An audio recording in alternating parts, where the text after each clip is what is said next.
being made for me as we speak.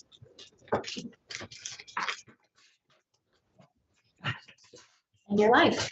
Great, welcome everybody. Today it is the 14th of April. It is Rally for the Planet outside, which is very exciting. You have all these high school kids outside, and we are inside now addressing, having passed our policy for the prevention of sexual harassment here in the Senate. We are now going to address ourselves to very Senate-specific procedures on how, when we get a complaint about sexual harassment, what we do about it.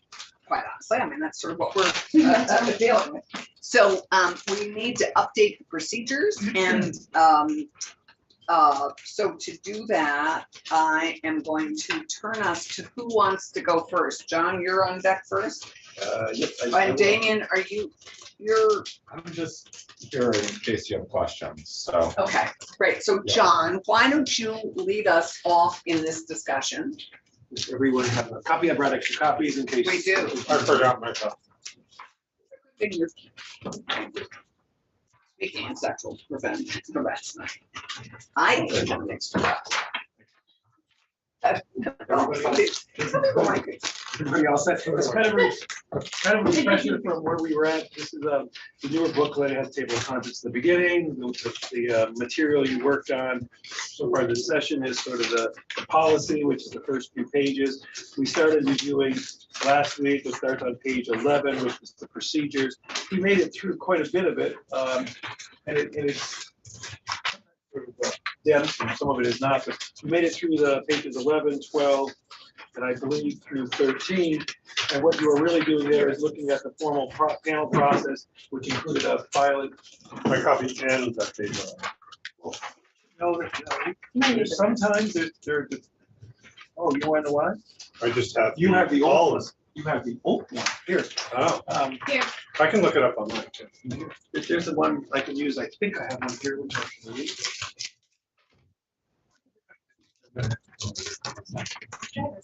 You want this one that has your notes on it? That'll be back because it's a vote. Okay. But otherwise, good notes.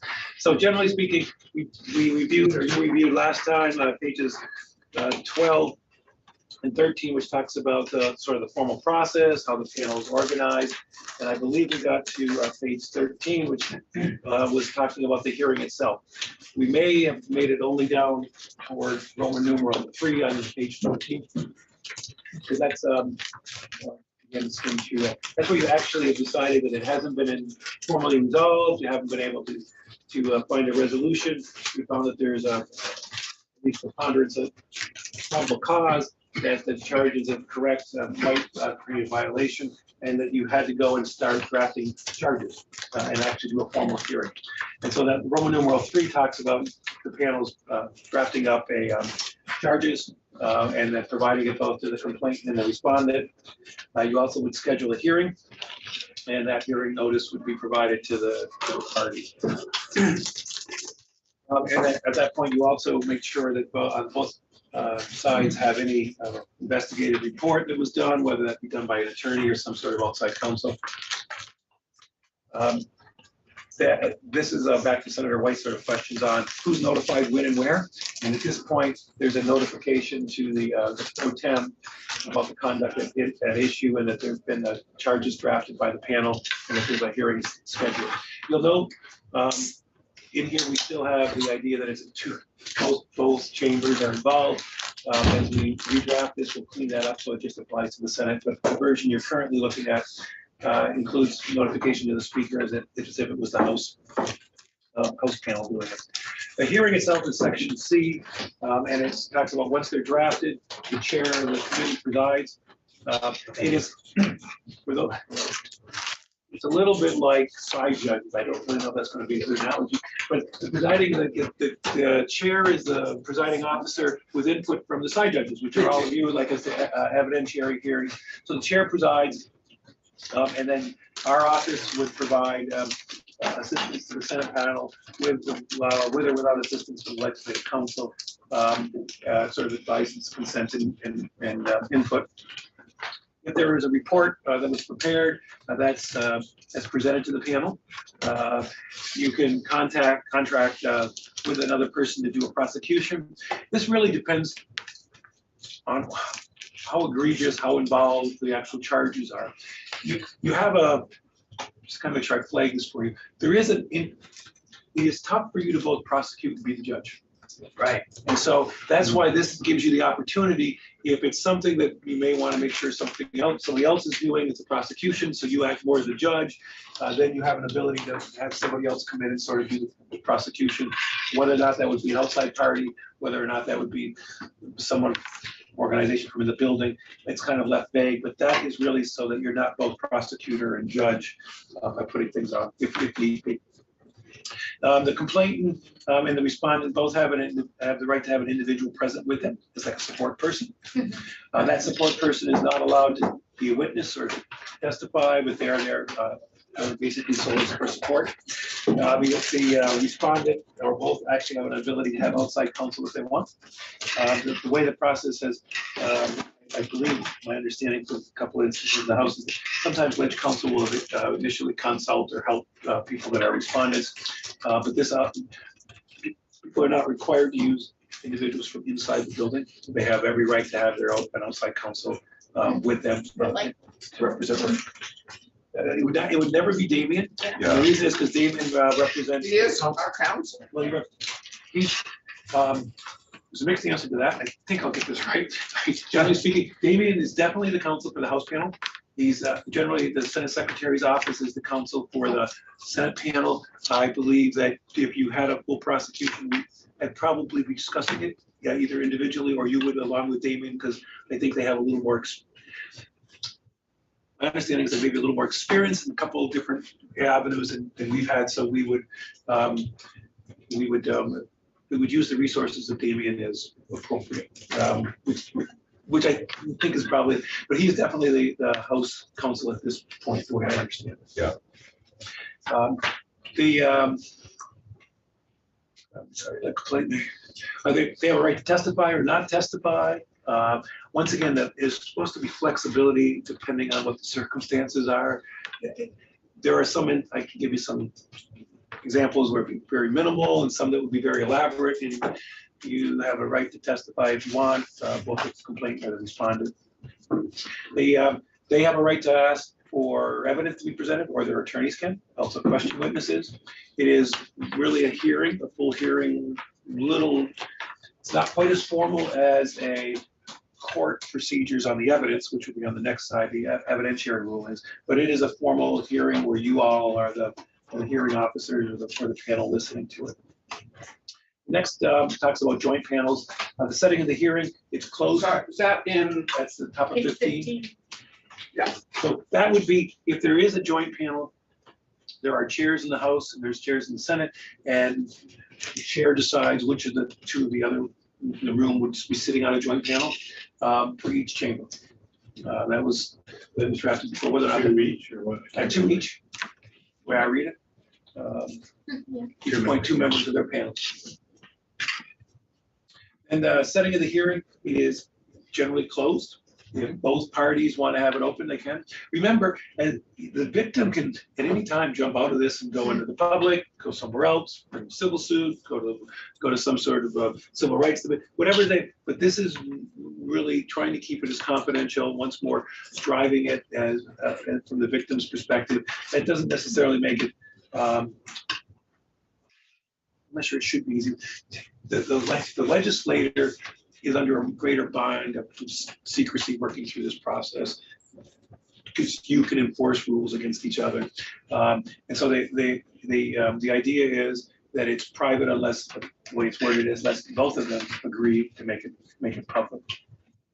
You're not bound by the Vermont rules of evidence. You can admit anything that you think is appropriate evidence, but it has to be reliable, material, and relevant. The chair also makes the initial ruling, like we'd like to have this brought in or not, but the 5 other members can overrule the chair and say, no, we'd like to hear it. That doesn't mean it would be dispositive or something you'd use at the end, but you have a right, sort of as a group, after, if you believe the chair is getting it wrong. That's no different than a presiding officer in the Senate. The presiding officer in the Senate makes your parliamentary decisions, but it's subject to appeal from the body itself. So you, By many members. the burden of proof is clear and convincing. That's a height that's not a beyond a reasonable doubt. For those of you who are familiar with judicial standards, there's a preponderance of the evidence, there's a clear and convincing, and there's beyond a reasonable doubt. This is frequently used for like fraud cases and that kind of stuff, but it's clear and convincing. And then it tries to define for you what is clear and convincing. The standard indicates the alleged violation is highly probable and reasonably certain. The scales of justice they'll teach you in law school if you go is the preponderance of the evidence is sort of, you have a little scale like this, and it's just a tiny little bit. 1% more likely than 49.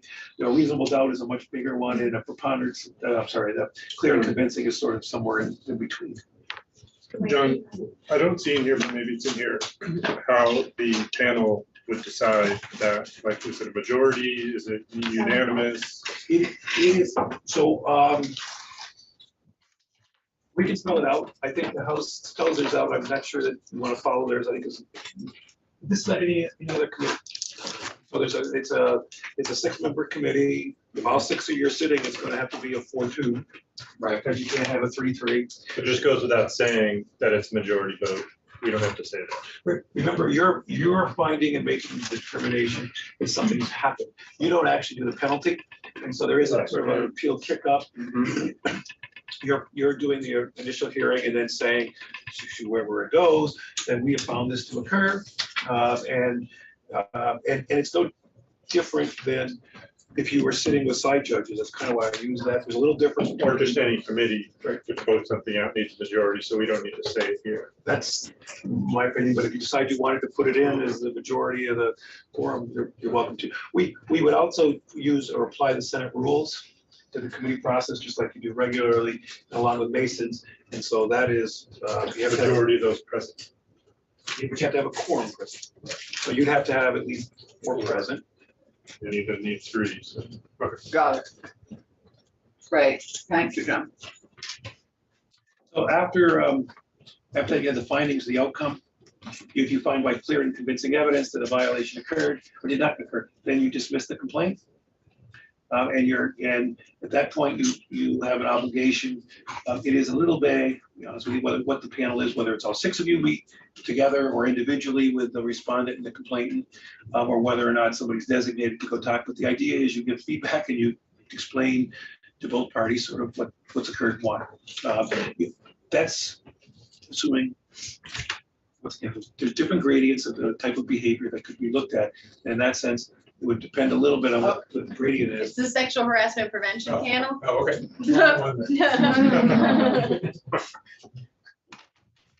You would meet with either them separately or together and summarize the basis for your determination.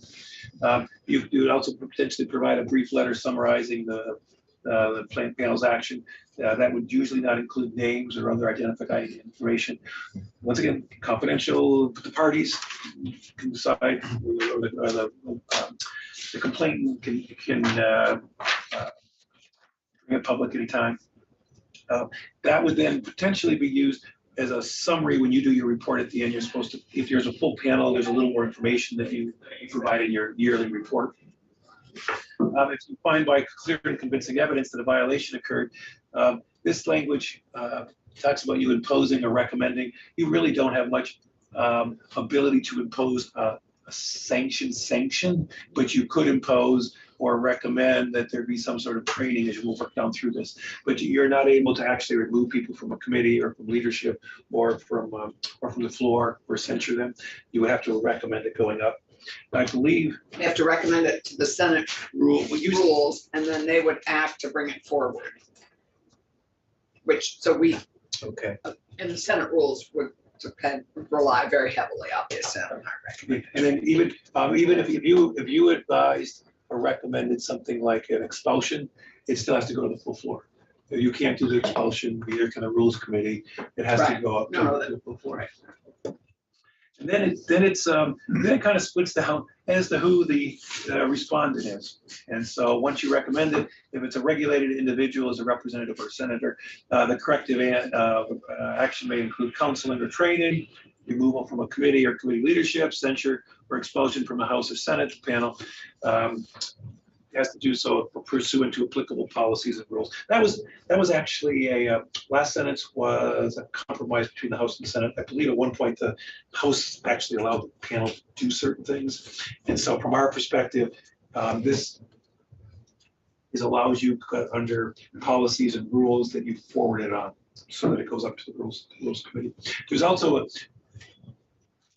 least I believe there's a potential issue. I don't know how you have somebody by this body, somebody by the rules committee, or even the chamber itself, take someone away from a party leadership. Yeah. So that I don't think you can. We don't have parties in the Senate, unlike the House does have parties. They're actually in the rules. But it is really for the caucuses to decide. Bad PR, bad public relations, lots of other things. But I don't believe the Senate could, is by a vote, say that someone cannot be a Democratic leader or a Republican leader or a progressive leader. But that's in there because I think that the House wanted to make sure it was in, or an ability to do that. But that's there. It could be recommended to as part of a package if there was something. Regulated individual, if that's the House clerk, Senate secretary, or sergeant at arms, that's really, you would make a recommendation to the Senate rules. Realize they generally have, in the Senate, they have sort of a day-to-day operational oversight of my office. But once again, the senators elect myself, and so to be removed or expelled or censured, it has to come from the 30 senators. It doesn't actually just come from the Senate rules. So in that sense, you can make a recommendation. It would kind of work up, and it would be imposed as whatever was better necessary. We're still working with all these joint panels. The 3 is if it's a chief fiscal officer, director of legislative council. I want to make sure I flag this for you. This was written before all the split, so you'll notice that IT is not mentioned. So that, depending on how you decide to structure it later, you may either want to take this stuff out, or you may want to put it in, or figure out how it goes. There's also legislative operations, whether or not And HR. And HR. And so in that sense, these are done. This was done before there was an HR director, and it was sort of reorganized. If the regulated individual is the pro tem speaker, you can paragraph 4. The same idea with the chair of a House panel, supposed to meet with the speaker or chair of the Senate panel with the pro tem. Supposed to inform the speaker and the pro tem what the complaint was. Actually, at that point, the speaker knows who the identity is, any identity of the respondent, if there's some sort of recommended penalty. It's going to be known by the rules committee, right? The speaker sits on the rules committee, and the pro tem does also. Right. At that point, it Of joint rules. yes. Public statements. This is depending what's occurred. There's some statements that are supposed to be made to the public regarding what's been done or not done.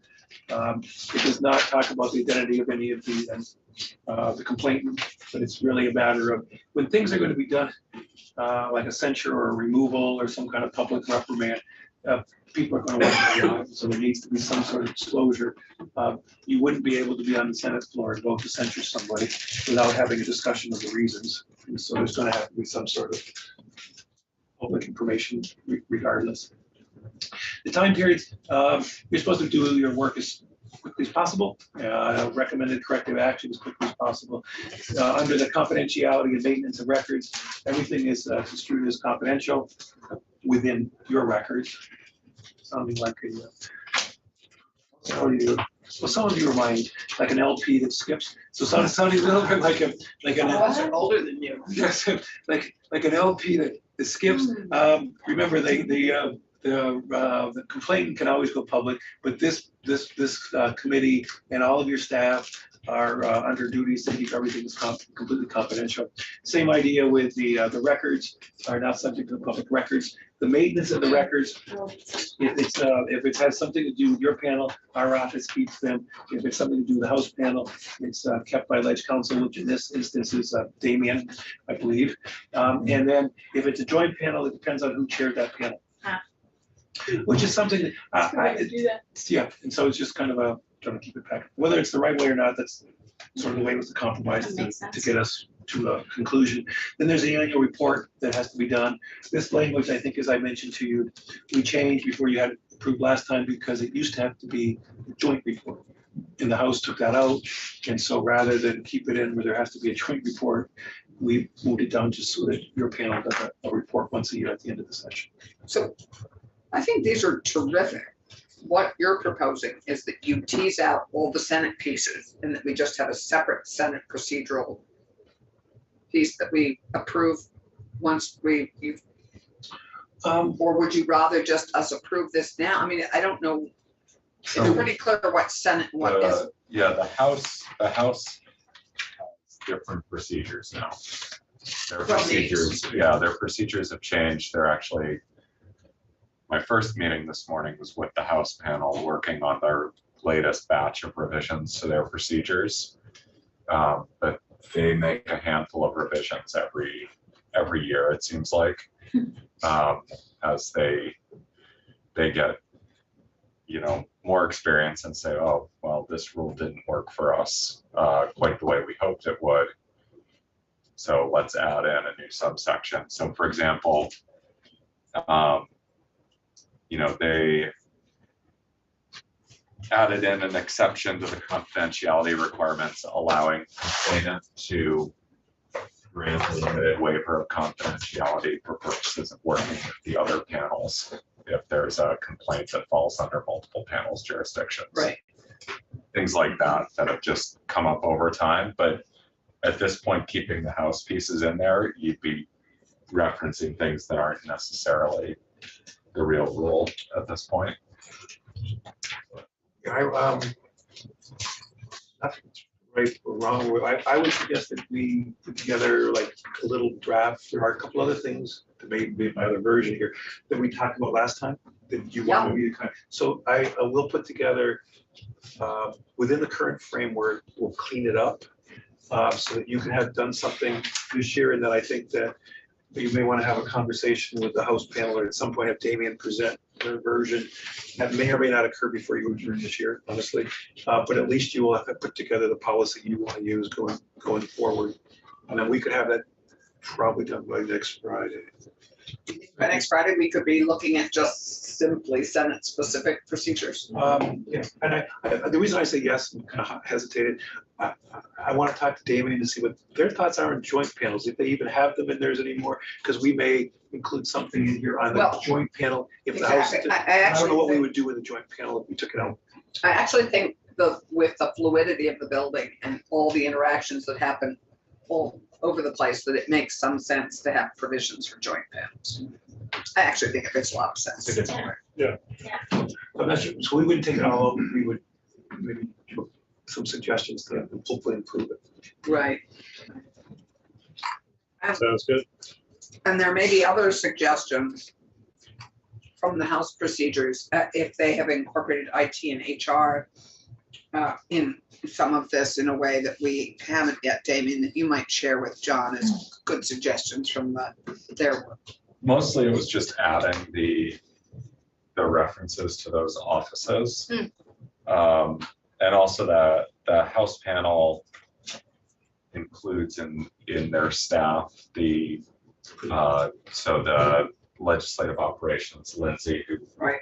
staffs the committee, and then IT to the extent that someone from IT, for example, does any maintenance on any digital records they have. They're also covered under the staff confidentiality requirements. So, but other than that, they've just updated the sort of list of staff offices in their, I think they have anyway. I just double check that now that I'm thinking of it, but in that sort of grid breaking down where the jurisdiction would fall if the panel was requested. So for next meeting, next Friday, we'll see it, and maybe a draft of Senate-specific procedures. And I think that would be great. Thank you for your patience as we work our way through this sort of at half an hour at a time. I'm going to move that we have another meeting, a joint meeting over at the Pavilion Building for many of us have to get to. So I'm going to adjourn us now. We'll meet here again next Friday at 12:15.